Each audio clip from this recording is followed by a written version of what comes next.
Assalamualaikum warahmatullahi wabarakatuh. Kenalkan nama saya Rizal Rifai. Saya dari Universitas Cyber Asia. Di sini saya akan memaparkan tentang digital inovatif entrepreneurship. Oke, jelaskan secara rinci 9 blok bangunan atau building blocks dalam BMC.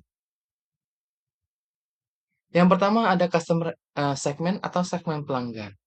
Dengan definisi kelompok pelanggan yang berbeda dengan kebutuhan, perilaku, daya beli, dan masalah yang ingin mereka selesaikan.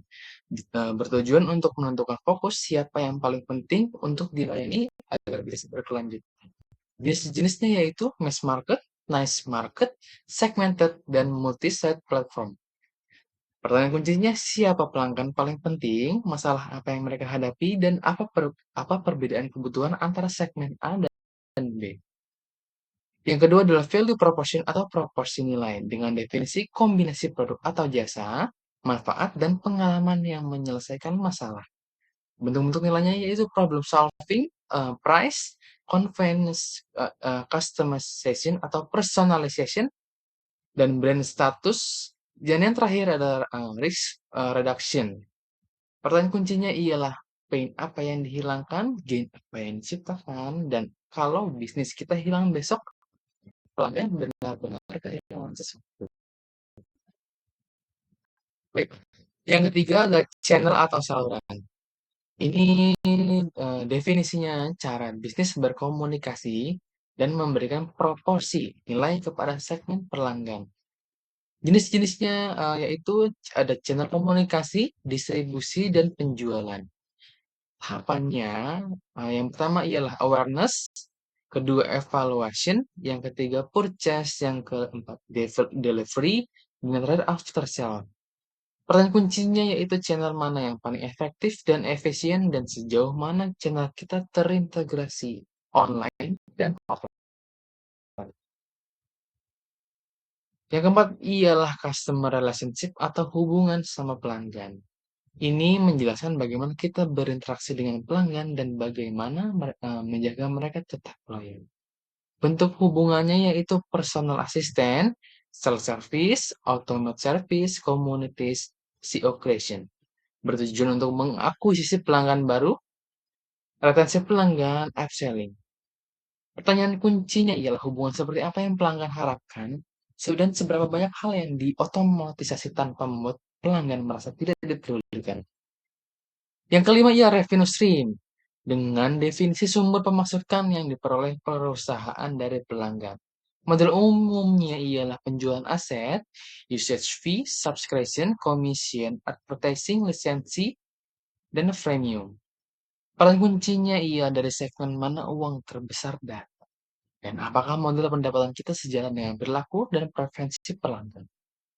Yang keenam ialah key resource atau sumber daya kunci.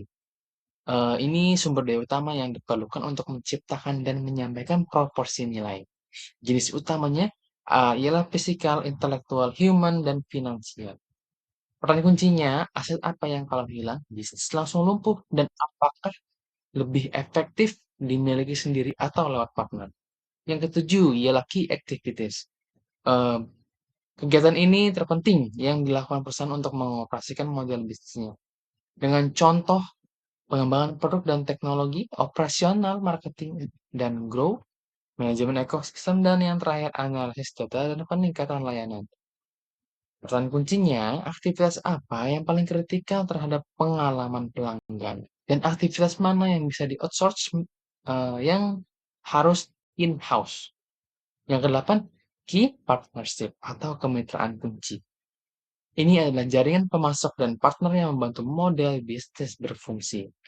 Dengan motif utama bermitra, yang pertama ialah optimisasi dan efisiensi, reduksi risiko dan ketidakpastian, akses sumber daya atau aktivitas tertentu yang tidak dimiliki sendiri.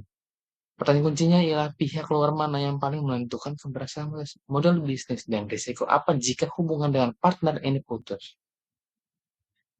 Kesembilan ini ada cost struktur atau struktur biayanya. Ini ada semua biaya yang muncul untuk mengoperasikan model bisnis dengan jenis-jenisnya.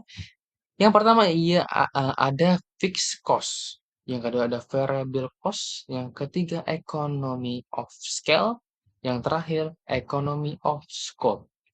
Pertanyaan kuncinya, biaya terbesar ada di blok mana? Kemudian apakah bisnis lebih ke cost driven atau value driven?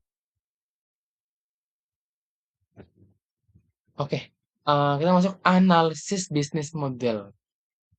Oke, pilih salah satu perusahaan digital atau startup yang inovatif atau perusahaan yang memang menarik untuk dijadikan studi kasus.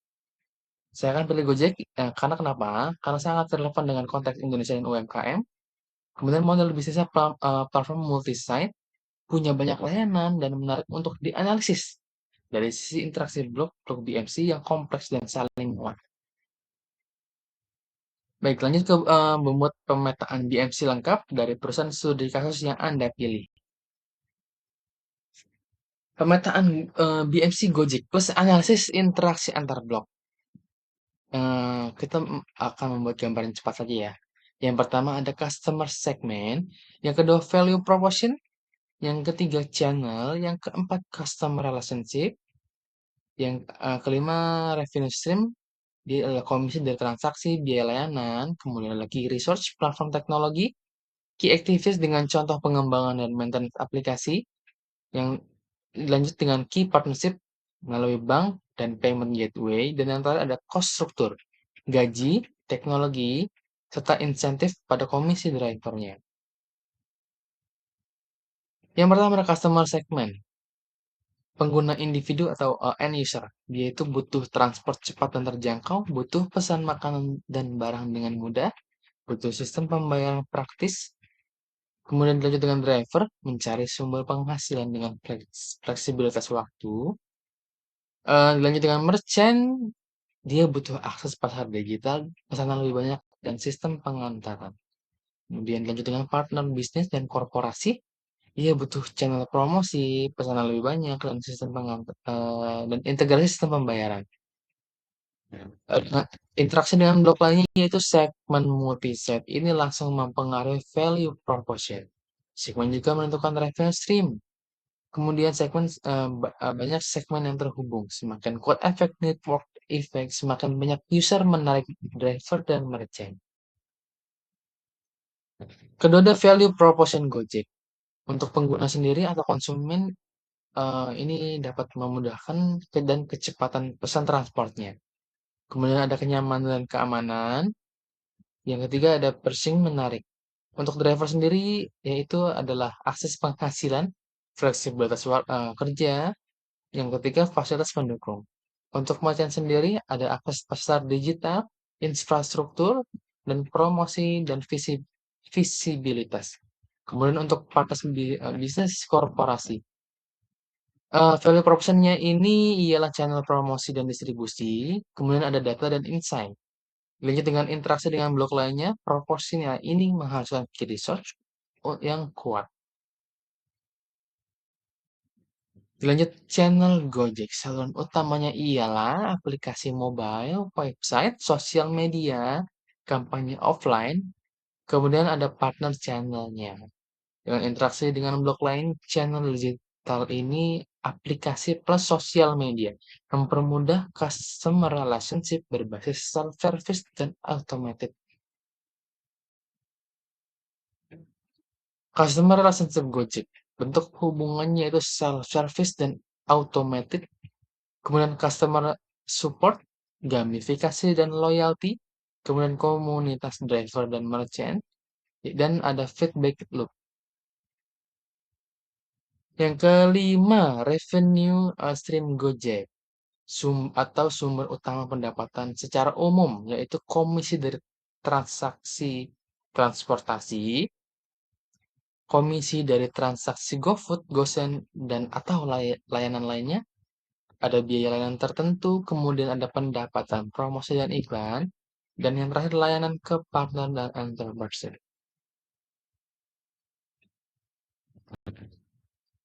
Yang keenam ada key resource Gojek atau sumber daya inti. Ini key resource-nya yaitu platform teknologi, Ada brand dan kepercayaan, jaringan driver dan merchant, data dan analitik, sumber daya manusia, dan modal dukungan finansial. Yang ketujuh, key activities Gojek. Kegiatan utamanya itu pengembangan dan pembelian platform. Kemudian ada operasional harian. Dan yang ketiga, manajemen driver dan merchant. Keempat, marketing and grow. Dan yang terakhir, manajemen pembayaran dan keamanan. Yang kedelapan ini adalah key partnership Gojek. Partner utamanya yaitu bank dan payment provider. Yang kedua, merchant dan UMKM. Yang ketiga, pemerintah dan regulator. Keempat, brand dan perusahaan besar. Yang kelima, penyedia infrastruktur dan teknologi. Kemudian dilanjut yang kesembilan, yaitu cost struktur Gojek atau biaya utama. Yang pertama, biaya teknologi, ada gaji dan SDM, marketing dan promosi, insentif atau komisi untuk driver, customer support dan operasional, dan yang terakhir biaya kepatuhan dan legal. Bagaimana semua blok PMC Gojek saling berinteraksi dan menciptakan nilai? Kalau disederhanakan dalam alurnya. Gojek membangun key resource yang kuat. Yang kedua, dengan resource ini Gojek menjalankan key activities dan hal ini menghasilkan value proposition yang kuat. Kemudian nilai ini disalurkan ke customer segment melalui channel aplikasi sosial media. Yang kelima, interaksi dengan pelanggan dikelola lewat customer relationship. Dan keenam, ini dari semua interaksi ini, Gojek menciptakan revenue stream. Untuk mendukung semua itu, Gojek menjalani key partnership atau bank atau payment. Dan yang kedelapan, semua kegiatan ini tentu menimbulkan cost struktur yang besar serta agar model bisnis berkelanjutan, network effect harus terus diperkuat dan efisiensi biaya terus meningkat. Terima kasih, mungkin itu saja yang dapat saya sampaikan. Akhir kata, wassalamualaikum warahmatullahi wabarakatuh.